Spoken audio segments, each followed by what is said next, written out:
आने वाले दिनों में कांग्रेस का क्या स्टैंड रहेगा इस रोपवे को लेके कि नहीं लगने देना है, इसको डाइवर्ट करना है या फिर कंपनसेशन चाहिए? ये जो रोपवे की जो बात चल रही है, ये रोपवे जो है वो हम लोगों के लिए कैंसर की बीमारी है। पूरे कटरा के लिए नहीं बल्कि पूरे जम्मू कश्मीर के लोगों के लिए। श्राइन बोर्ड सरासर गलत कर रहा है। श्राइन बोर्ड ने इसे पिकनिक स्पॉट बना दिया गया है।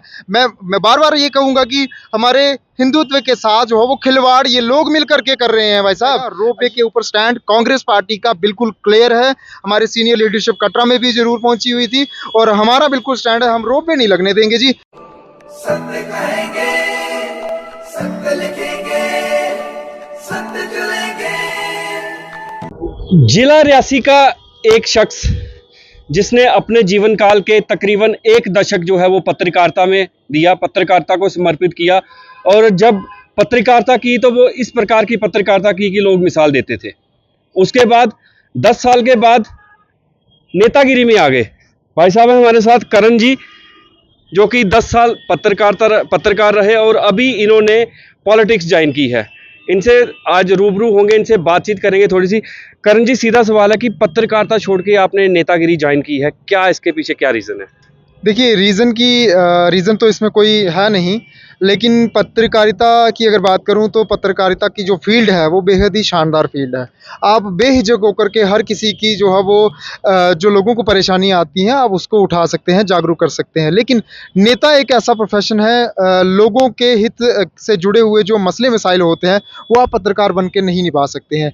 यानी कि इसमें कहीं ना कहीं एक फ्री माइंड रहना पड़ता है, लोगों के लिए ही स्पेशली आपको काम करने पड़ते हैं। लेकिन पत्रकारिता की फील्ड में और कई सारी जिम्मेदारियां जो वो रहती हैं, इसमें भागम भाग काफ़ी रहती है। भगवान की दया से, ईश्वर की दया से और माता रानी की मेहर से जो है वो मेरा यहाँ पर बिल्कुल सही तरीके से कामकाज चला और 10 साल मैंने उस फील्ड में जो है वो लगाए हैं। लेकिन अब कहीं ना कहीं मेरी और ज़्यादा रुचि बन गई कि मैं लोगों के लिए काम आऊँ, जो लोगों के मसले मिसाइल हैं उनके साथ शाना बिशाना खड़े होकर के कार्यालयों के चक्कर काटूँ और उनके मसलों को हल करवा सकूँ। वो एक खुल करके मुझे एक यही प्रोफेशन लगा, तो मैंने इसी फील्ड को जो है वो चुना है। और आगे की लड़ाई कहाँ तक लड़ी जाती है इसको लेकर के संघर्ष अभी भी जारी है। माता वैष्णो देवी जी के दरबार पर जो इस समय जो संकट छाया हुआ है, खासतौर पर रोपवे को लेकर के, ये संघर्ष समिति जो बनाई गई है कटरा की। रोपवे पे हम बाद में आएंगे।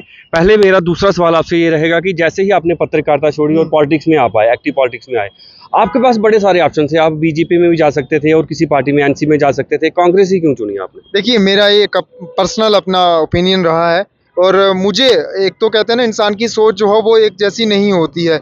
मुझे कांग्रेस की आइडियोलॉजी जो है वो बिल्कुल पसंद आई। लोगों के हित को लेकर के ही हमेशा काम करते हैं और इसमें खासतौर पर सेकुलर सोच है। सबसे बड़ी मिसाल इसमें सेकुलर सोच को लेकर के है, जिसमें हर एक जात का आपको व्यक्ति दिखेगा, हर एक धर्म का आपको यहाँ पर व्यक्ति दिखेगा और ना ही यहाँ पर नफरत फैलाई जाती है। हमेशा यहाँ पर मोहब्बत की ही बात की जाती है। हमेशा हमारे जो राहुल गांधी जी जो हमारे लीडर हैं उन्होंने कहा है कि हम मोहब्बत की दुकान खोलेंगे। हम उस मोहब्बत की दुकान को अभी चला रहे हैं।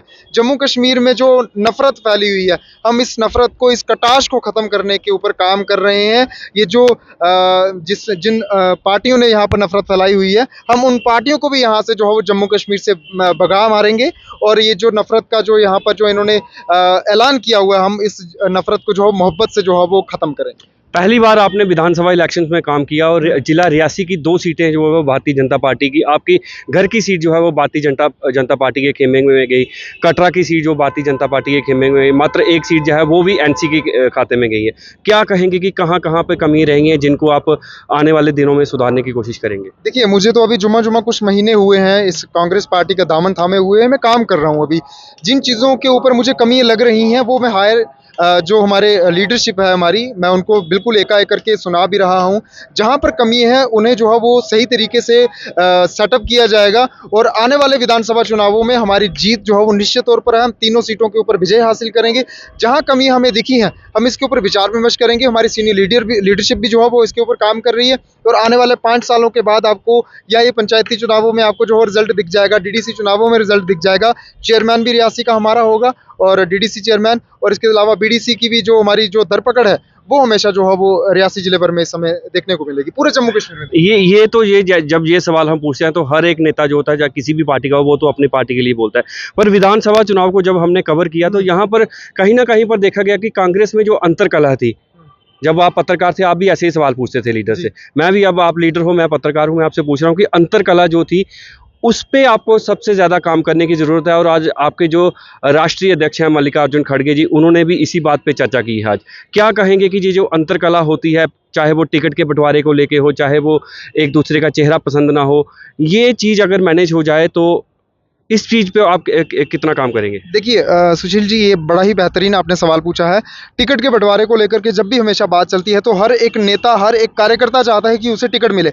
मैं कहता हूँ उस टिकट के दावेदारी के चक्कर में आप काम करिए ना पार्टी के लिए, फिर पार्टी कभी भी जो है वो हारती नहीं है। मैं कहता हूँ कि हर एक कार्यकर्ता को टिकट की होड़ में रहना चाहिए, उसका भी हक बनता है, लेकिन वो काम करके दिखाए, जनता उसकी सरपरस्ती करे, जनता उसके लिए खड़ी हो और कहे कि ये शख्स है, इस शख्स को आप टिकट दे दीजिए। वो हालांकि बात की बात है, लेकिन जो संगठन की मजबूती की बात है, इसके ऊपर हमारी पूरी सीनियर लीडरशिप से लेकर के हर एक वर्कर, बूथ लेवल तक जो वर्कर हैं, अब हम जो है वो पूरे काम करने के ऊपर जो है वो उतारू हैं। और आने वाले जितने भी चुनाव होंगे हमारी जीत निश्चय है, क्योंकि अब लोग जो है वो अक चुके हैं। हिंदुत्व के नाम पर जो वोट हेंटे गए थे, वो आप सबने देख लिया कि हिंदुत्व के लिए पार्टी कर क्या रही है। हिंदुत्व के लिए यहाँ पर जो है वो सिर्फ और सिर्फ खाना पूर्ति की जा रही है।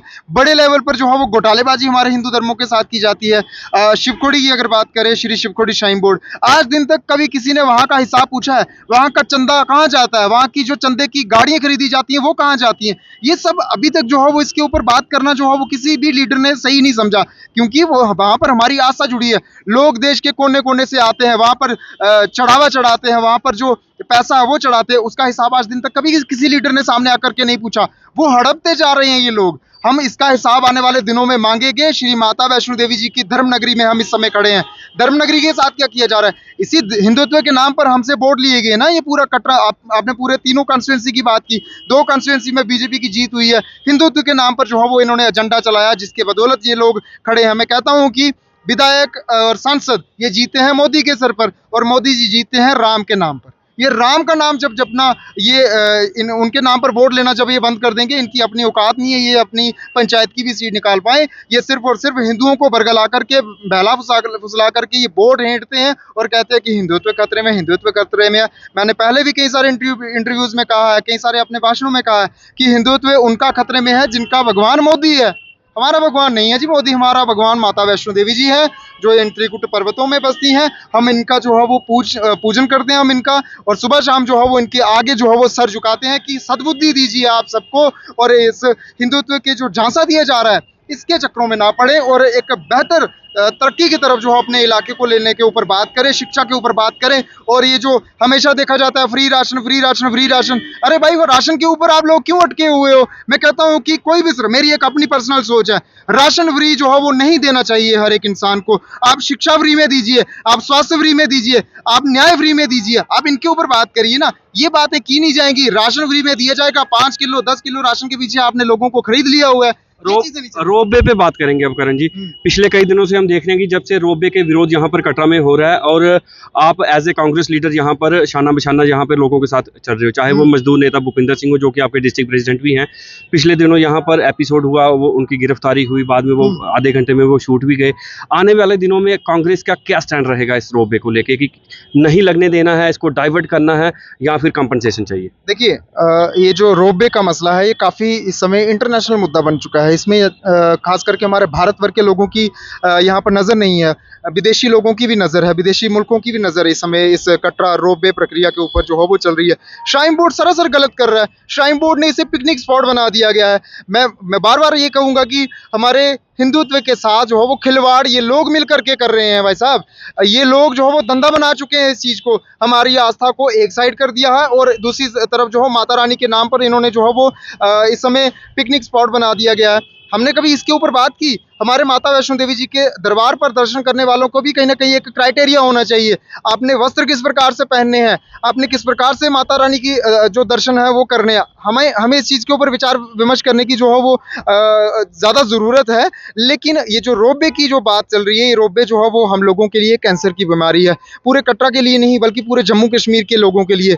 करोड़ों के हिसाब से यात्रा माता वैष्णो देवी जी के दरबार पर आती है, फिर भिन्न भिन्न इलाकों में जाती है, वहाँ की सुंदरता को अपनी आंखों में निहारती है। कैद करती है, तस्वीरें कैद करती है। लेकिन वो आने वाले दिनों में, खास करके जम्मू प्रोविंस में जो है वो आने वाले दिनों में यहाँ पर भारी नुकसान होने वाला है। जब ट्रेन कटरा से श्रीनगर जाना शुरू हो जाएगी, उसके बाद तो यहाँ पर काफ़ी ज़्यादा बुरे हाल हो जाएंगे। बिजनेस जो है वो टोटली ठप हो जाएगा। रोपवे के ऊपर स्टैंड कांग्रेस पार्टी का बिल्कुल क्लियर है। हमारे सीनियर लीडरशिप कटरा में भी जरूर पहुंची हुई थी और हमारा बिल्कुल स्टैंड है, हम रोपवे नहीं लगने देंगे जी।